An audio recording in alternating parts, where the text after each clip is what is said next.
Just hold on. Yeah. So in this case, the point is that the candidate did very well to pick up something abnormal there.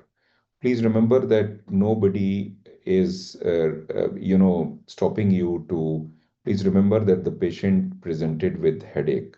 So once you are concluding, don't, the sinusitis, etc., a bit of mucosal thickening, you could have pointed that out. Coming back to the lesion, now the key thing is that the eye see what the mind knows. These are very, very low signal on these T2 weighted sequence. This thing, this thing, this thing.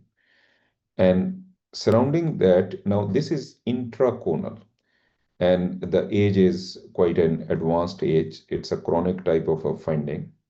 Now, with that, you asked for a post contrast. Uh, this is a pre-contrast, by the way, uh, which I did not show you because you asked for a post-contrast. It's a good practice to see the pre-contrast before the post-contrast. So uh, once you see something on the post-contrast, nobody is stopping you to ask the examiner that I want to confirm that finding on pre-contrast, whatever way it is. So basically what is happening is that this is a T1 weighted pre-contrast on which these are actually phleboliths.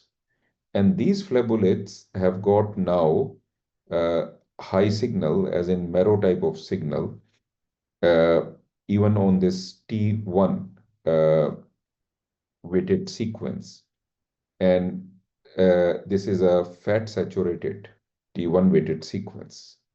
Now I showed you here, and these are again, and look at the appearance of the lesion itself. It is tortuous, it is floppy, it's not an, it's intraconal. So as far as cavernous sinus is concerned, cavernous sinus is absolutely normal. Now these are the Meckel's cave. This is the Meckel's cave, Meckel's cave. This is the carotid intra cavernous portion of internal carotid artery, and this is the supraclinoid portion, and this is the MCA and the ACA. Coming back here, again the cavernous sinus. This is the cavernous portion of internal carotid artery, so it is all normal. Key thing is that once you pick this up, you should ask for a confirmation of this on a CT scan. So you should have asked once I'm worried about a phlebolith, and then ask for a CT scan. Let me show you the CT scan. This is the CT scan, and you can see that these are all phleboliths. These are all phleboliths. Phleboliths, it's a favorite in the exam, hemangiomas, for example. This one is a varix. This is not a hemangioma. Hemangioma irony is that it will be slightly different. It will be very well defined intraconal mass, can be high signal on T1, and it has got a capsule and can show some enhancement. But the varix can vary with inspiration and Valsalva maneuver, and it will have phleboliths like this. Phleboliths are favorite of the examiners, and you should be. Please remember that this case has come on historically quite a few times as a plain fill, where they might show you a skull X-ray, and within the orbit you can see phlebolith sitting. It is quite pathognomic. And similarly, hemangiomas in the muscles. Please remember that intramuscular hemangioma has got infiltrative features. It can infiltrate into from one compartment to another compartment, and then it can go into the bones also. Key thing is to pick up the phleboliths, but that is different. This is a varix. It is not a hemangioma. Okay, let me see if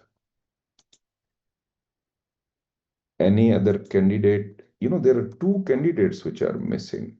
Yeah, candidate, everybody is here now. So thank you, candidate 1 and 4. Thank you very much. Well done. And now I am going to candidate 2, and then I will take candidate 3 as the last candidate. So, candidate,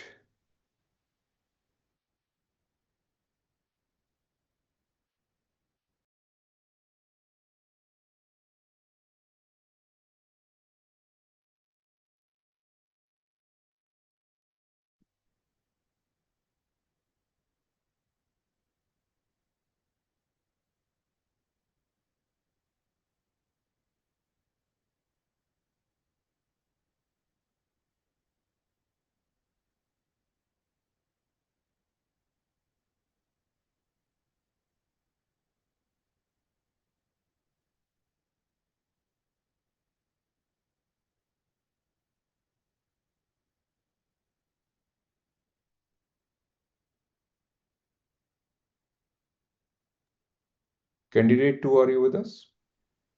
Yes, sir. Okay. So, candidate 2, over to you. This is your case.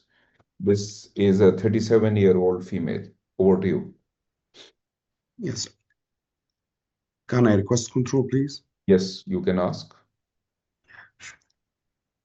So, you've got the mouse now. Yeah, sure.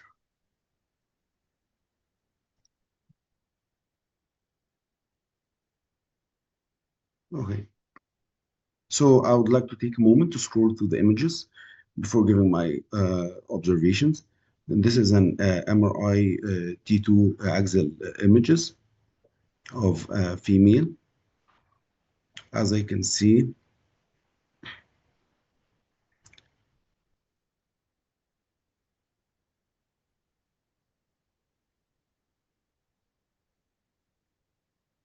so I'm going back from top to bottom.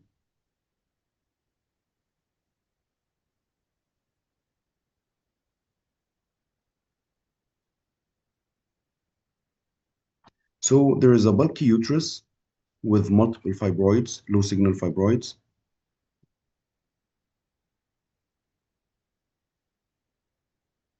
There is left hydrosalpinx. There is a left ovarian cyst, and there is right. There is another pelvic lesion, which um, I would like to check on coronal images in my routine practice because I'm worried. Is it query? Is it arising from the right ovary or is it of uterine origin? I'm suspecting it's from the right ovary. It has some sort of a intermediate T2 signal or a shaded like signal.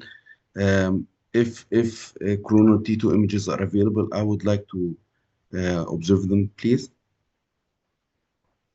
Okay, thank you.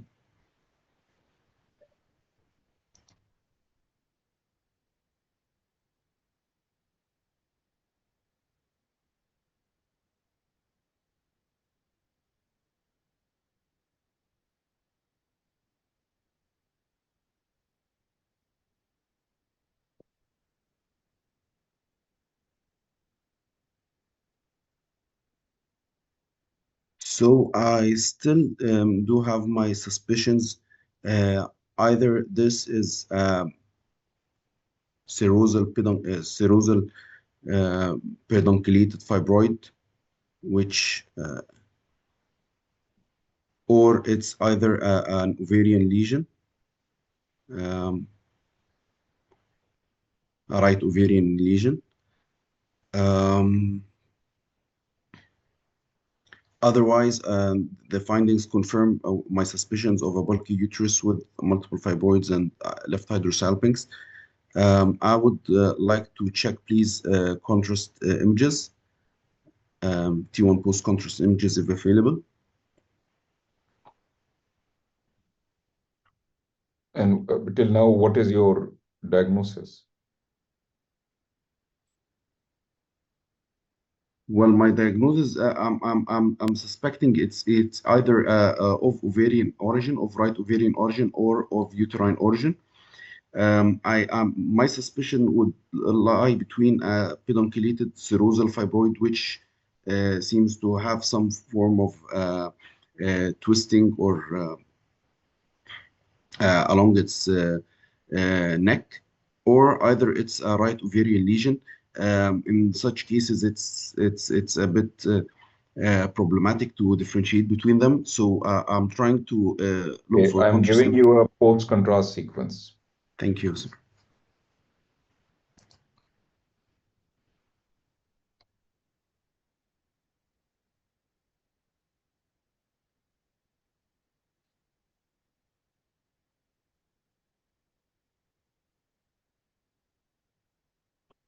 So as I scroll up, it seems to be more of a right ovarian lesion.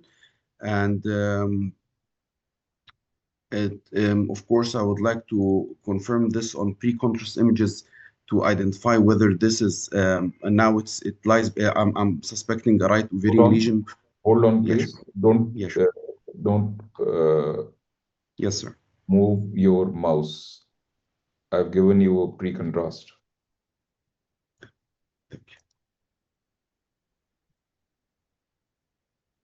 So it's of this is a T1 T1 out of phase image, and this seems to be of a bright inherent T1 signal.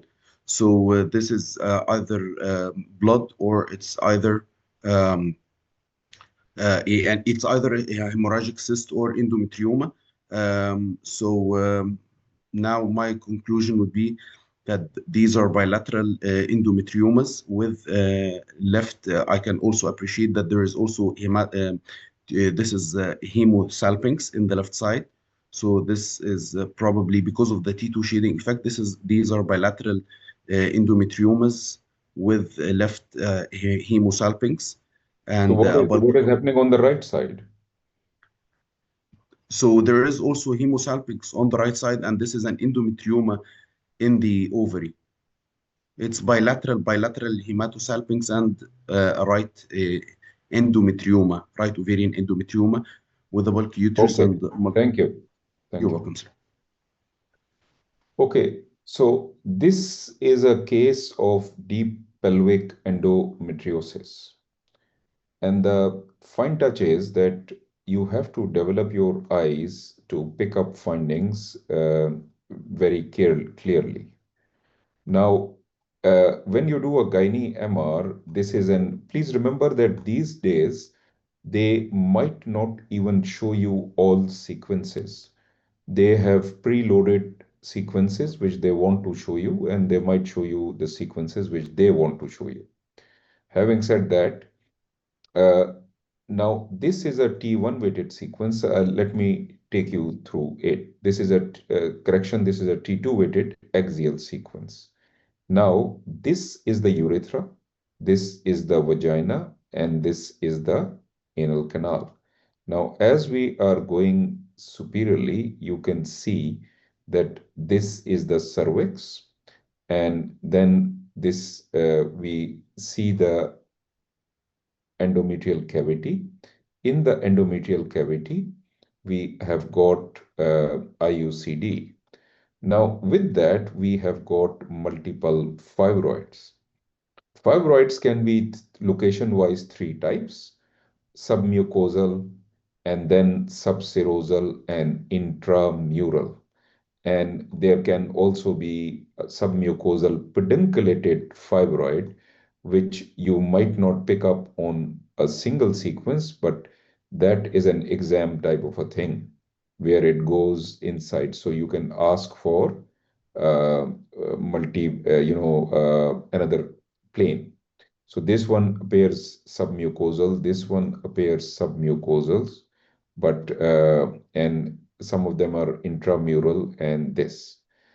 Now with that, On the left side, you can see this high signal convoluted tube-like structure.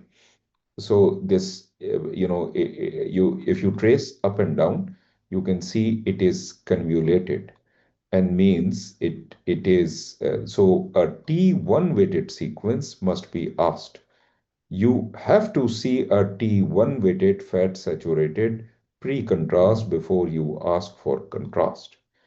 And in gynae imaging, because of hemorrhage and because of dermoid, these are critical things which you have to see.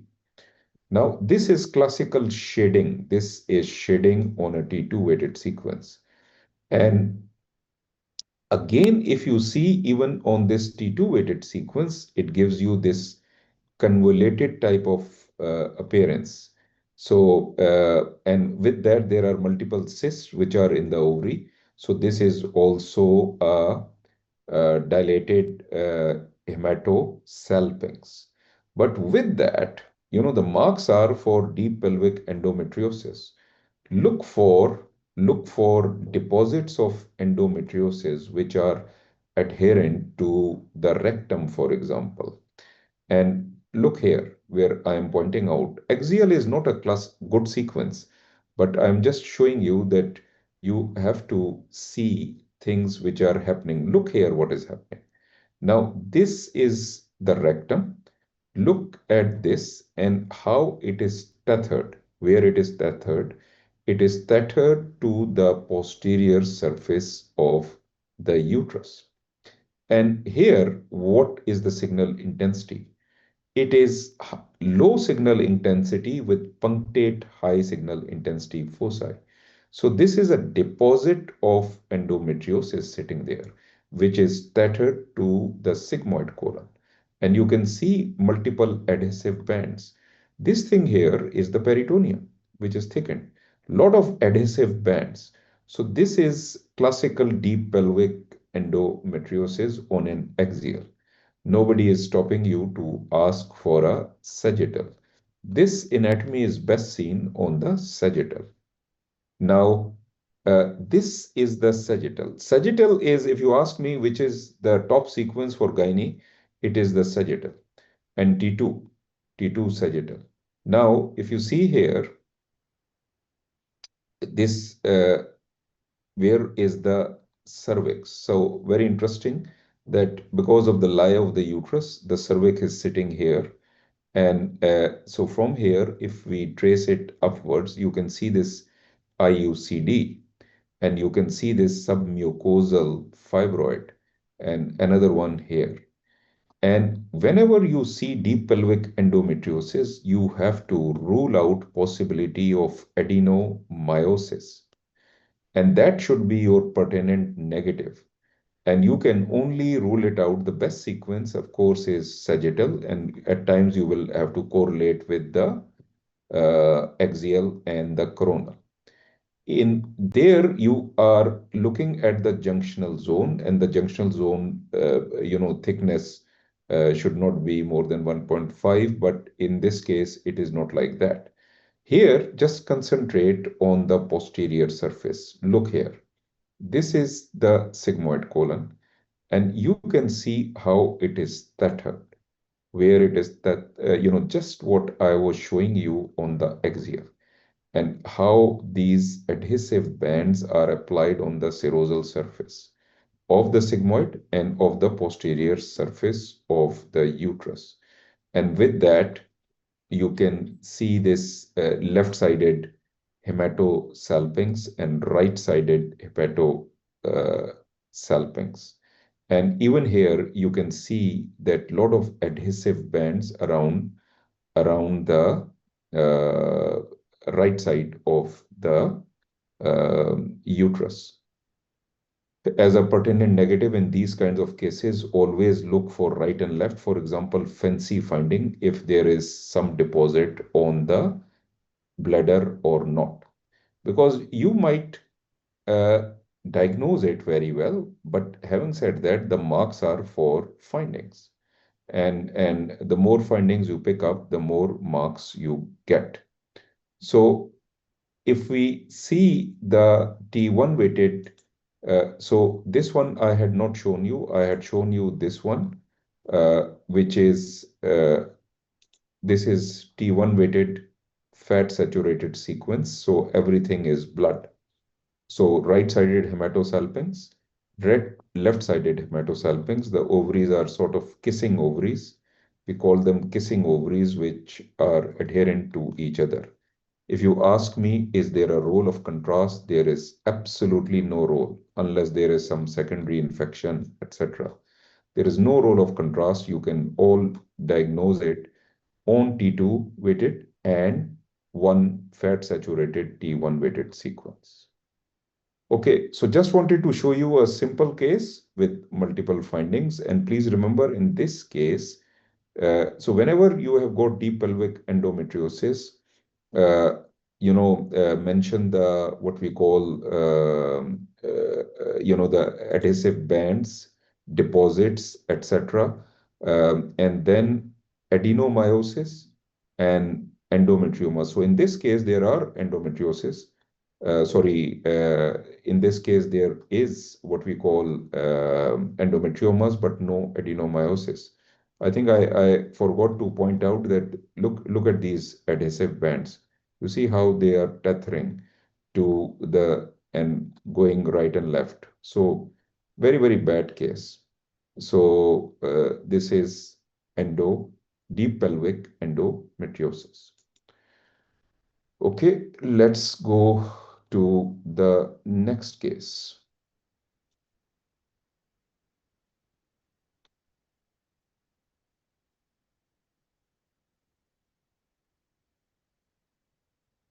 Now, this case is a 29-year-old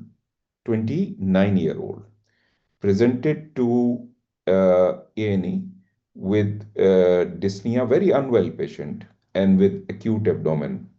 So, over to you. So, because of time factor, I am just going to show you uh, the lungs. There is some patchy ground glass, patchy opacification, etc. Uh, I so something is happening. I am not actually interested. You just look at rest of the scan. Over to you. Yes, sir.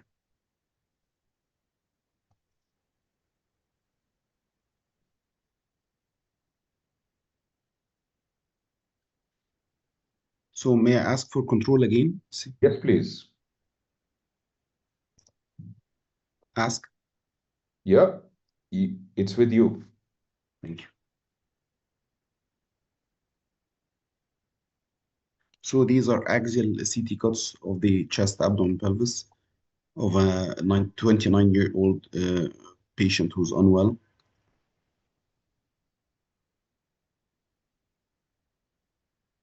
So excluding the chest findings, which you have gone through. As I scroll down,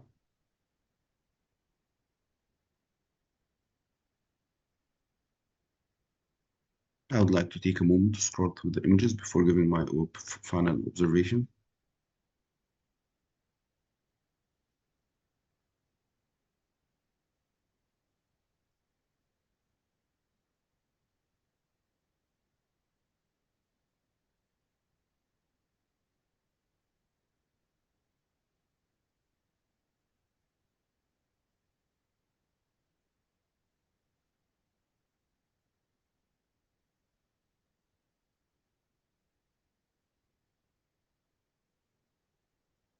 So I would like to go through the my review areas. From the first instance, I couldn't catch anything striking. The stomach is dilated.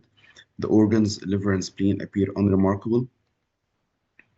Adrenal glands appear unremarkable. Kidneys are non-enhancing.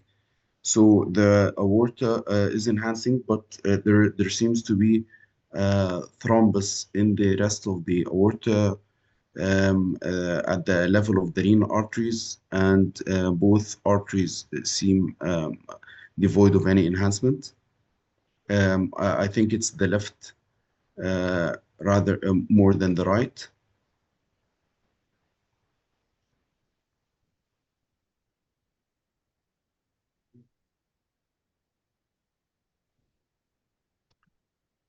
So the thrombus appears extending just directly below the celiac, involving the superior mesenteric artery, origin of the superior mesenteric artery, and the left renal artery.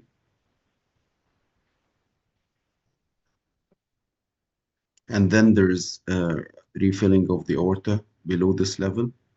In IMA, the inferior mesenteric artery appears opacified. So this seems to be, I'm suspecting a prothrombotic state um, in which the patient is suffering from an acute thrombotic occlusion of the aorta, um, a short segmental thrombosis of the aorta with involvement of the superior Now mesenteric give into artery. another phase, please. Yes, please. Shall I scroll now? Yes, please. Yeah, sure.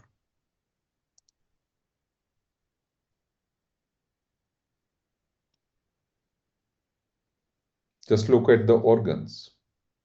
Okay. So as I go up through the aorta, so once again, the left renal artery does not show any enhancement, while the right renal artery shows a rather adequate, although poor enhancement. The liver and the spleen appear of normal enhancement. Once again, this um, thrombotic area of the aorta is re-demonstrated. Right. So this patient, I showed you that bilateral consolidation type of picture in the lungs. Yes, This only 29-year-old came to A&E with this kind of finding. What do you think is happening? I The think patient I would like to. hasn't got a history of any, cancer or anything like that. So on the first instance, I would like to check if the patient is is he a drug addict or something? Because No, yeah, excuse me, sir. no, not No. at all. Okay. Yeah. Then I would ask if he has any history of infective endocarditis. Yeah, does he have any prior history of heart problems, of valvular heart disease or something? Because that might be my second differential. Anything in the heart you can see in this case? Let me show you the heart. Yeah, sure.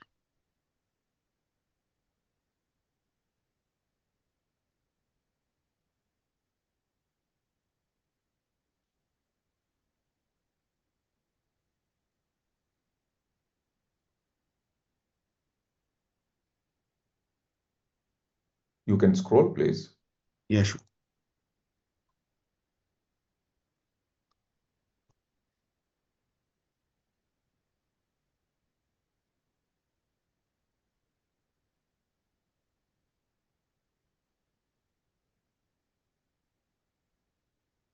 So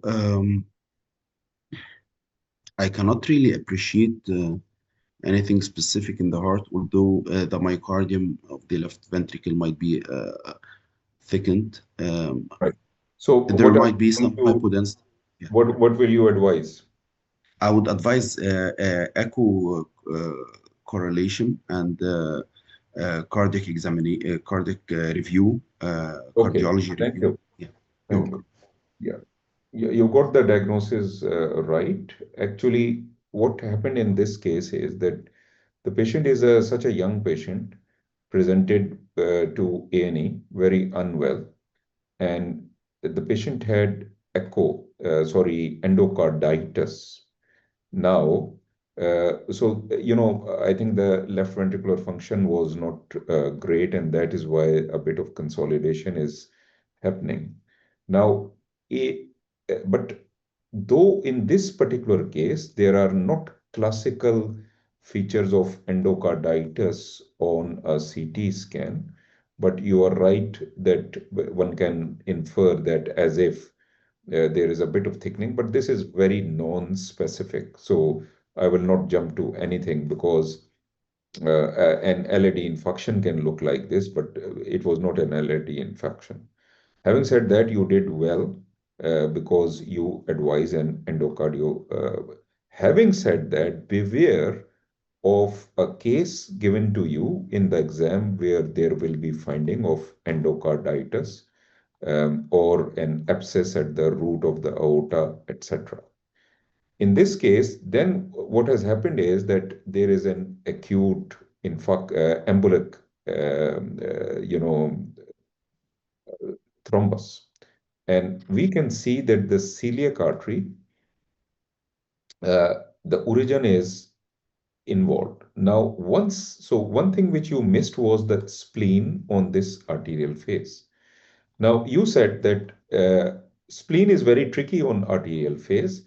Having said that, if you see carefully, even here, you can see that there is a bit of difference. It is not that, classical patchy. Look here. So something is happening. Now, if you look carefully and you trace it, because at the origin there is an thrombus sitting there, embolus sitting there. If you trace it where I am tracing, where you can see my, here you are, gone. So there is a thrombus sitting in the distal splenic artery. So this was an A star finding in this case. Now, with that, we can see that the SMA, so this is the SMA, that is, there is a thrombus. Pertinent negatives will be that do you see any gut ischemia? In this case, we did not. And then you can see that this kidney does not enhance. Even on this arterial phase, you can see that the right kidney, the renal artery is going, and the left kidney, it is there, but it is more weak. So weaker flow. And then there is reformation of the aorta. And then on the uh, venous phase of this, we can see, the left kidney is more or less gone, isn't it? Completely infarcted, or just a bit of perfusion is there, and the splenic infarct is there. So you did very well. The only thing is that you can see that the same case might be presented to you with gut findings, stomach, small bowel, large bowel, ischemic, and also heart findings, as I have pointed out. Okay, well done. Let's go to your next case.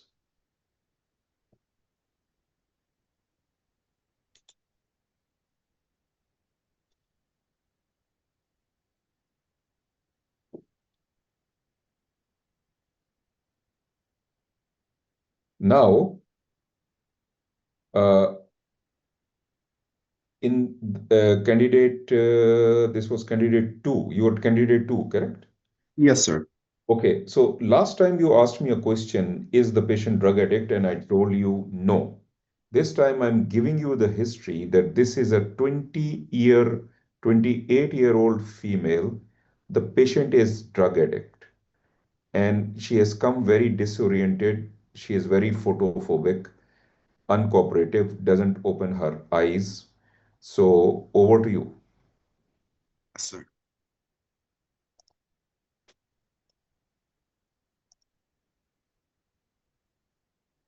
You can ask for the mouse. Yes, please.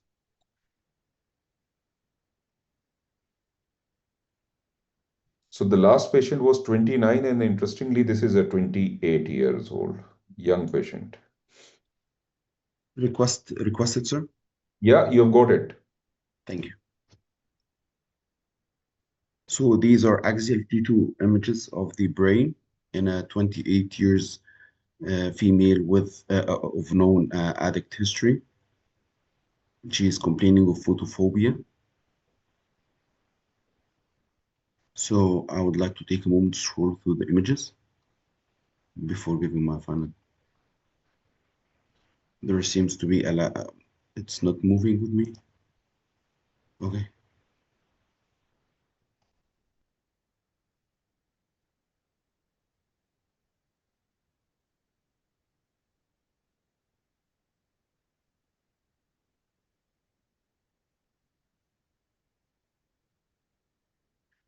So as I scroll through the images, I'm not happy with the subarachnoid spaces and the sulci. There seems to be Yeah, some. that finding I'll take it because this is a drug addict patient and must be on things. So the CSF spaces are prominent for the age of the patient, but maybe the patient is also alcoholic, so don't worry about it. Okay. So the also other striking finding is abnormal signal seems to be in the orbits. I'm not sure is that artifactual or not because in the Where is middle, the abnormal signal? like here, there seems to be a little bit of haziness in the orbits and the optic nerves. But when I come in the middle images, it seems to be um, fine. So I'm not sure is this artifactual or not. Like at the top and the lower images of the orbits. Okay. So I'll try I'll show to. you a flare sequence. Over to you. Okay. So I would have to point out that there are motion artifacts in these images, but despite so, as I scroll through, I can appreciate a couple of abnormal signal foci in the subcortical white matter bilaterally. Um, as I go down, once again, I can appreciate the abnormal flare signal around both eye globes and in the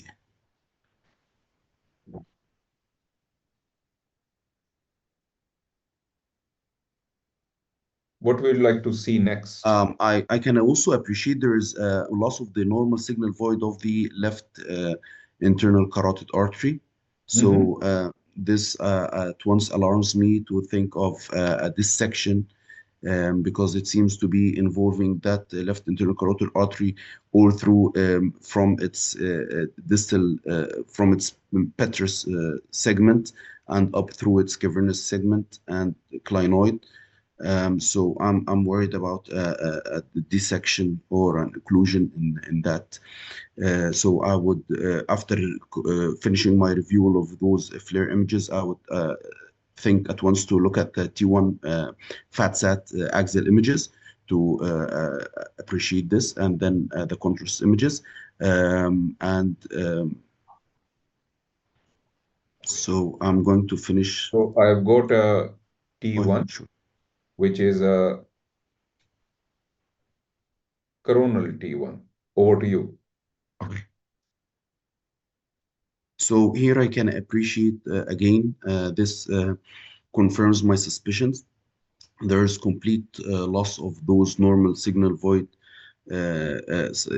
supposed signal void images of the expected signal void images of the left internal carotid artery, as we can see here, from its all through its distal cervical segments up to its petrous segments, intracranial petrous segments, cavernous segments, and up to its just before its supraclinoid origins. Although the distal M1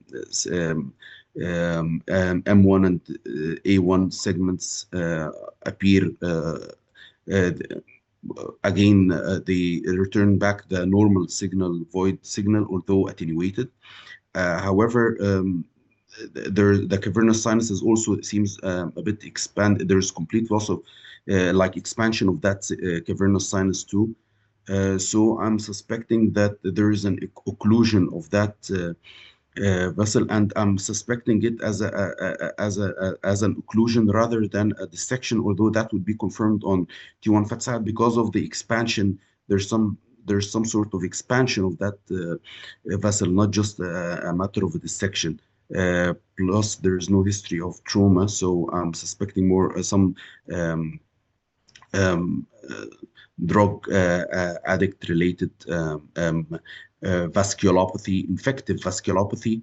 And I think this infective vasculopathy, this is like it prefers this region of the internal carotid artery up to its terminus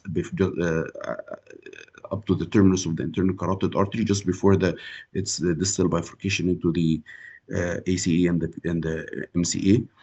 I would like to confirm this again on T1 fat sat images to exclude dissection, to rule out any intimal flaps. And then I would like to confirm on a contrast image, 3D T1 MPRH or FSPGR, to confirm occlusion of that vessel and assess the rest of the vessels.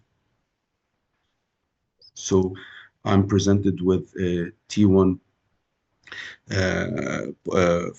FSPGR, T1 axial, T1 fat sat axial images, post contrast enhancement, and this again confirms that there is no flow in this vessel, and the cavernous sinus is occluded, and there is this confirms or explains the abnormal signal that I was suspecting in the left orbit in the start.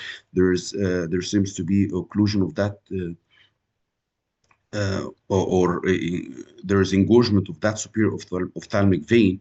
It's dilated, distended, and there seems to be abnormal signal around the globe, and that explains the photophobia that the patient is complaining with. And there's abnormal signal retroscleral or intraconal posterior to the sclera. So with that occluded artery, so this in conclusion is probably with the given history of the patient, I would and his the drug addict history. So I would on my top of differentials would be an infective vasculopathic etiology, which has led to occlusion of that internal carotid artery and cavernous sinus thrombosis with distension of the ophthalmic vein and sequelae of that venous stasis on the globe, with some related inflammatory changes around the orbit, and Can I stop you and there? yeah, sure. Now, I did not stop you. You talked for 10 minutes on this case. Really. So you will never be able to. So my feedback is that you have to be very, to the point and then go. Don't go into circles, and you have to learn to conclude. Ask for something and go for the next. If you are going on a wrong tangent, then uh, correct yourself and go to this.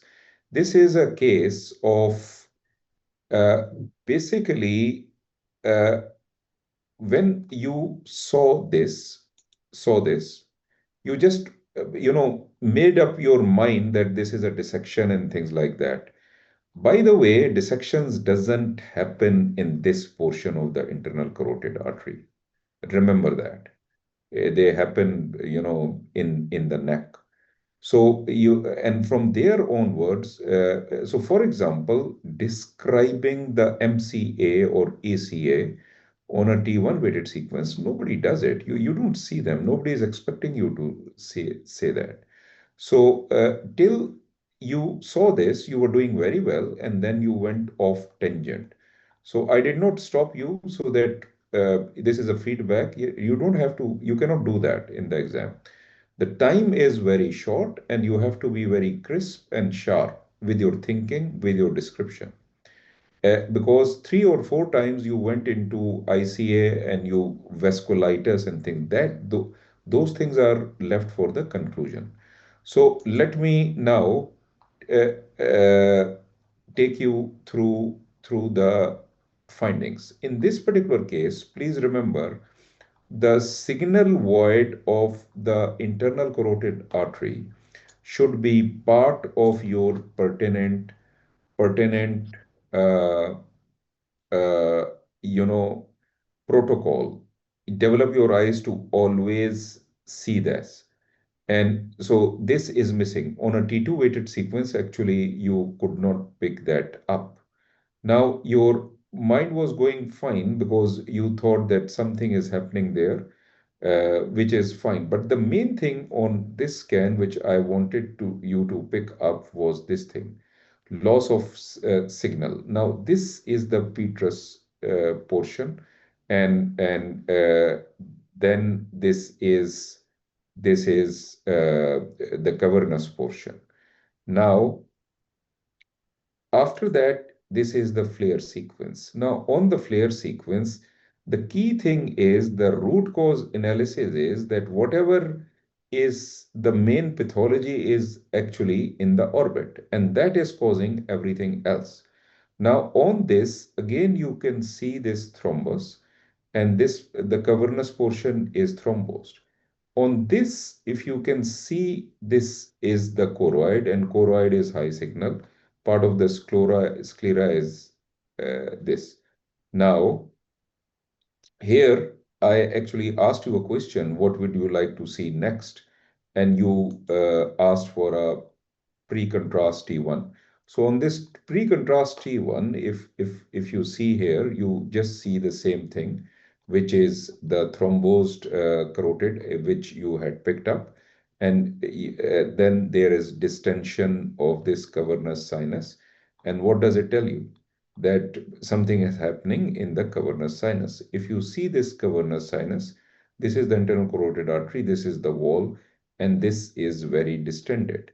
So then comes the post contrast. The key thing is that this patient has got an eye infection.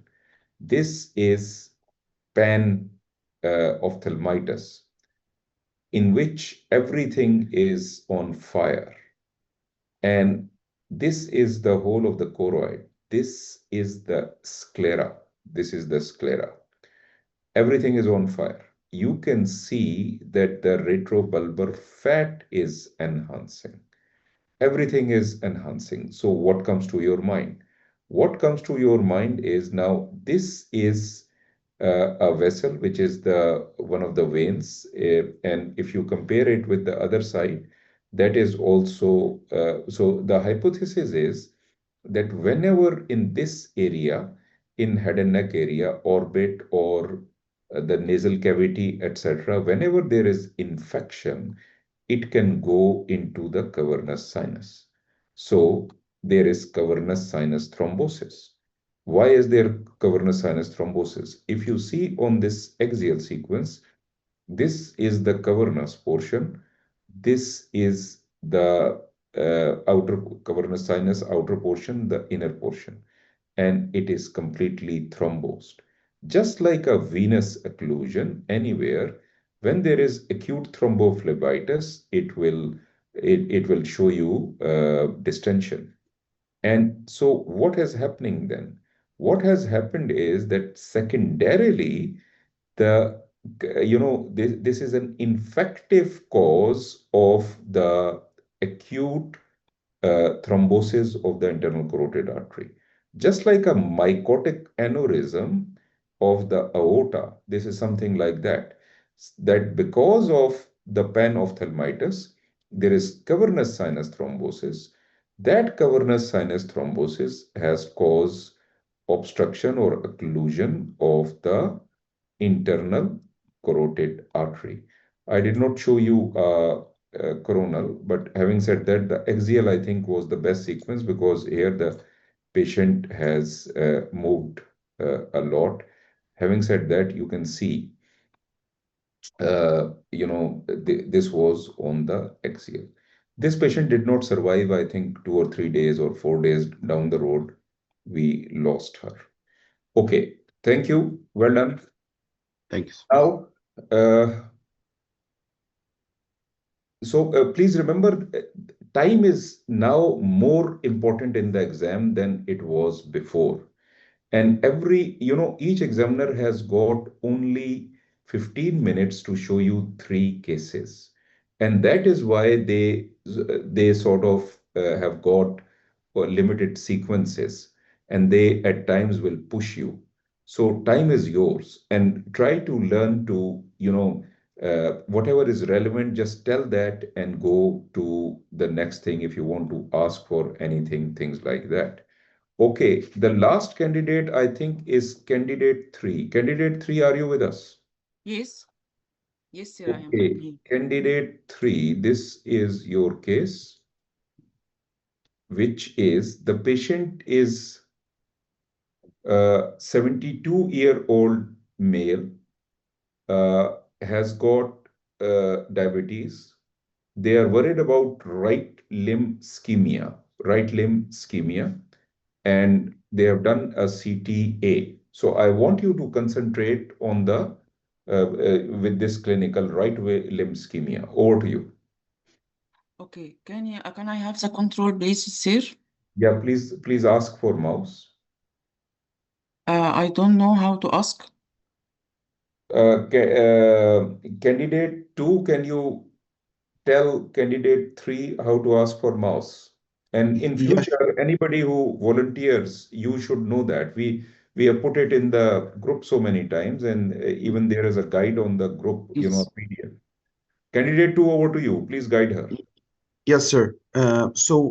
You can find on the top bar, there are like three dots, just three dots beside each other. Just press on them. You will find a drop down menu which appears, and down at the bottom, you will find one of the notes Yes. says ask for remote control. Just press on it. You found it? Um, ask for Yes. track your pen remove toolbar. Okay, No, madam. no. Ask for remote control. I'll scroll for you. We are short Okay. of time. Okay. So just concentrate on the, the this is a CTA, and concentrate on the right side. Okay.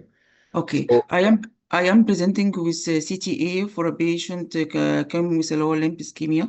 I will check the bifurcation of the aorta I see and the common iliacs now. Also, there is external iliac.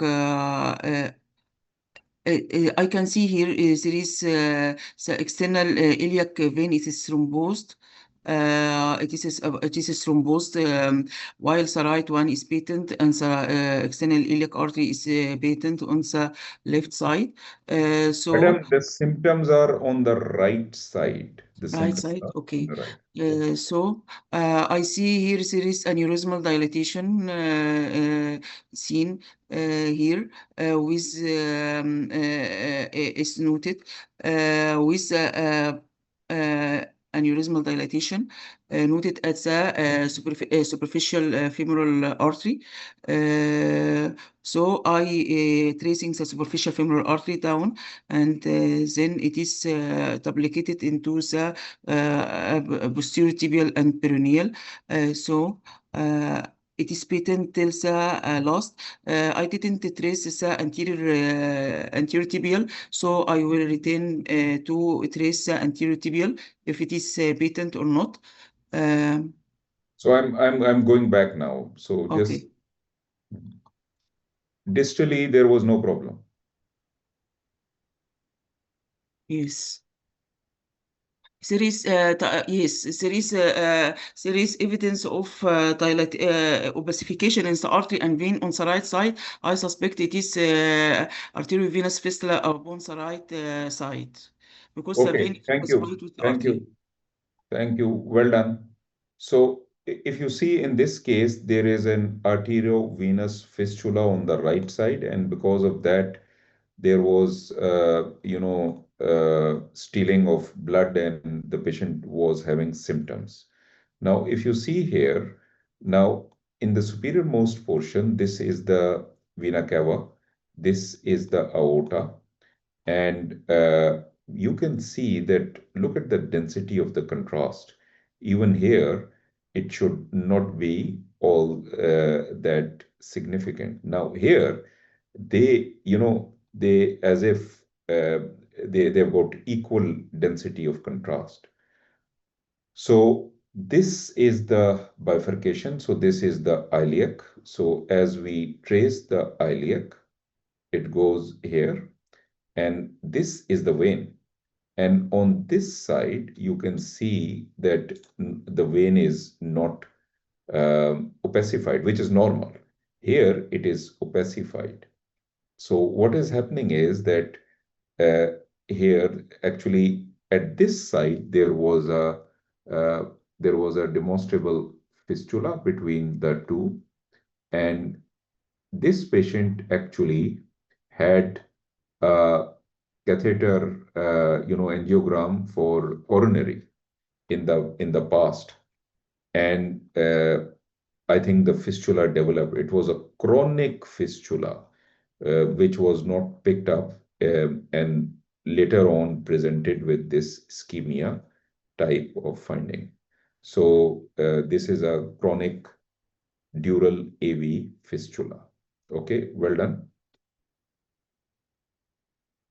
Now I Yes. am. This is your second last case of the day.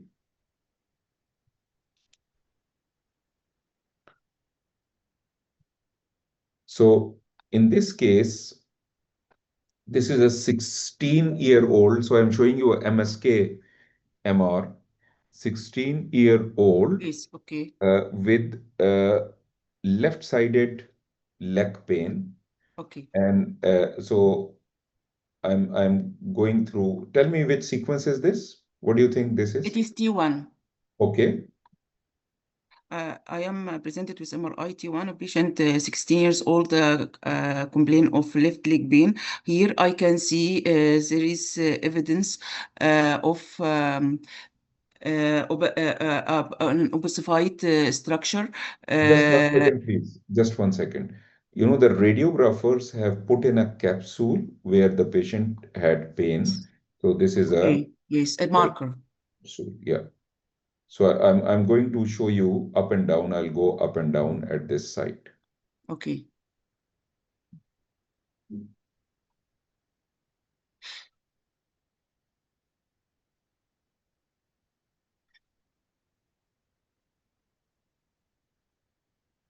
Yeah, you can talk, please. Yes, here I can see there is, compared to the other side, there is cortical thickening abnormalities in the left side, where there is the subcutaneous tissue is maintained with no tract inside. However, there is the bone marrow signal of the tibia is altered. It is more to be hypoechoic, hypoechoic, a little bit hypoechoic. You meant hypo-intense, you know, hypo-echoic you have said. Hypo intense, yes, Yeah. hypo intense, altered bone marrow signal, hypo intense, and also thickening of the cortex of the tibia compared to the other side, which is normal. We patient came with a pain, so I want to check if a patient has CT scan. What is your diagnosis here? I could You suspect are, it. madam, you are looking at an MRI. So Yes. you have to either ask for a sequence, ask for a conclusion, then you can ask for a CT if you want, but give the rationale. Why do you want a CT? You cannot ask just like a CT for what? Give me Because a I think conclusion. there is a cortical thickness, there is involving the tibia, so I suspect it is an osteoid but I cannot see any radiolucent nitis couldn't appear in that area, and there is bone marrow edema. So I So, suspect so, so do you expect to see bone marrow edema or the nidus on a T1 weighted sequence? no in the T2. What do you mean T2? Which I T2? want a T2 fat set, stare. Yes, I hear there is, I see there is edematous and there is a lucent area within that thickness, sclerosis. So I suspect it is a case of osteoid osteoma. And Uh, uh, Osteoid osteoma also what is your differential diagnosis? could be an tracking osteomyelitis. So Uh, why do you say osteoid osteoma? because it is area sclerotic thickening, and there is edema, and there is area of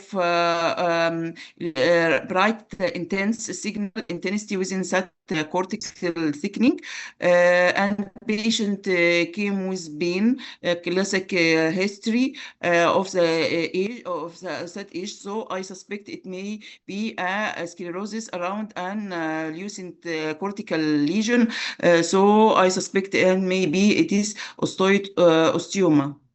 So, madam, now you can ask for a CT scan, you can ask for a confirmation